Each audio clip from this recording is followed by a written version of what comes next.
Okay, this is the very brief lecture for Monday, the 18th of October for European history. We've just concluded the movie Luther in 2003, and there are some things I want to say before I open the floor to questions.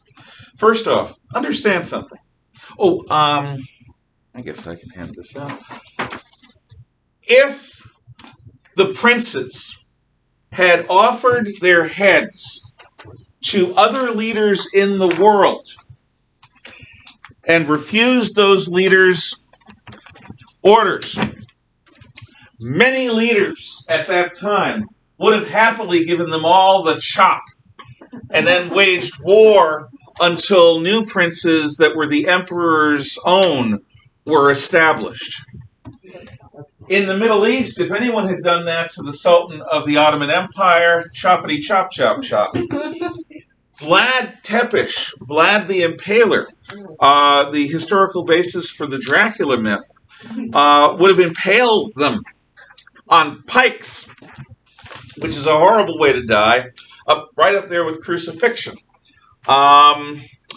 In fact, that was a real risk, because Charles V, by this point, he was ruler of Spain, he dominated Portugal, he was ruler of the better part of 1.5 continents in the Americas, he was ruler of the Philippines, he dominated the Portuguese Empire as well, he was the ruler of the Low Countries and of the Holy Roman Empire. He had sacked Rome. That song about the Swiss Guard, they were fighting Charles's troops. Charles was in an ongoing war with the Ottoman Sultan. And in 2 years, the city of Vienna, the capital of the Holy Roman Empire, would be placed under siege by Suleiman the Magnificent. So given all of this, saying no to Charles was hugely dangerous. So before I take questions, why did he not kill them? For what reason did he not kill the German princes? For their open defiance of him. Haley, do you want to answer that? Take your question. I don't really. Okay. Yes, Miss Montgomery. See, that counts as a raised hand as far as I'm concerned. Maybe he admired their defiance a little. It's one thing to admire your political enemies. It's another thing to let them get away with murder or let them get away with stuff. Emma? Wasn't it that they were bankrupt and they didn't really have anything to fight The church was bankrupt. The Holy Roman Emperor was not. But that's a good connection. It could have been money. Portia and then Sam. This could be wrong, but my guess would be that it would have caused a huge revolt in Germany, like you killed our princes, that sort of thing. Okay, Sam, do you want to add to that, whether it's wrong or right? Yeah, I'll tell you in a moment. I think it's because the Bible was already in the common language. It wouldn't have done them much good to kill more of the leaders, because then it would have caused more people to get upset. Yeah, you're both right. So, good. The problem is a Christian leader who is engaged in a Christian controversy can't act like Roman Caesar.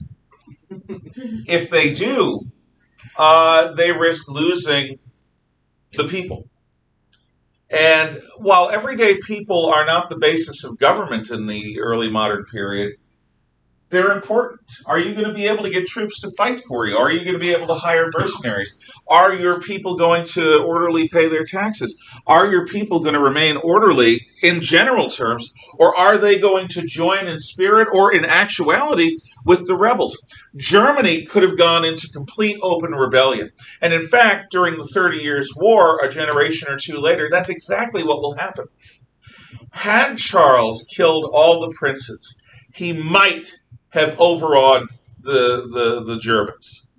But given the nature of the Germans, we're talking the Germans, we're not talking the Italians, we're not talking the French, we're talking the Germans. Given their bellicose nature, counting on them to knuckle under to him is a hell of a thing.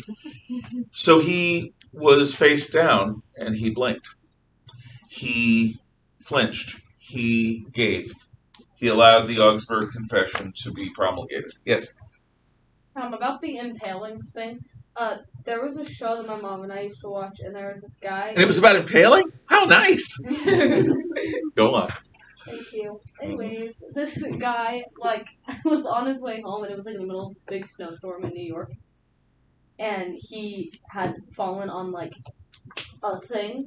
Yeah. And he got, attacked by the thing. Yeah. And it, impaled him, and obviously, that's the fun story. Anyway, he got impaled, and so the doctors had to, go through this big snowstorm and try to, fix him, but no, there could be, no ambulances on the road or anything. And so Yeah, they had that's to, carry him. there is a scariness about being caught alone in the wilderness. Why is it funny in my head to have a bunch of people say, I'm impaled. I'm impaler. I'm the impalest of all. But I don't know. Something to do with the fairness of skin or beauty contest. In any event, no, bear in mind, this is an aspect of Western civilization.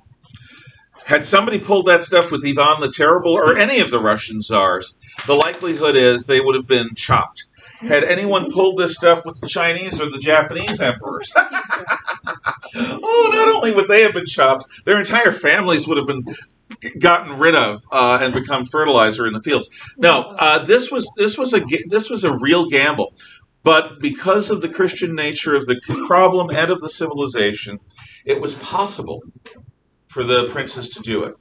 We'll talk more about this next time. Thank you for your attention. Are there any other questions, comments, or thoughts? Okay. Yes, of course. I have a couple questions on the worksheet. Sure. And the worksheet is due tomorrow, by the way. Number one, when he was asking what he was originally educated for, wasn't he? Law. Wasn't there some law? Okay. Yes. So He had like degrees. He had training in the law. He was going to be a lawyer, and that's what his daddy paid for. And he was unhappy. His daddy. Yeah, go on. And then number 9 is like, what are some of the things that money raised by businesses is used for? Is it Oh, I'll tell you. Like funding? Fighting the Turks, who were attacking Europe, spreading the word to the Native Americans, building the art that we've been talking about last week, and keeping Europe together as Christendom. All of those things were part of what the indulgences. The church was not raising money to blow, despite what they implied in this movie. The church was raising money to do important things. Had the Turks won, Christendom would have been destroyed. We again would have been one small part of the Islamic world. And missionizing to the natives, that's a big deal if you're a believer. Have a good day.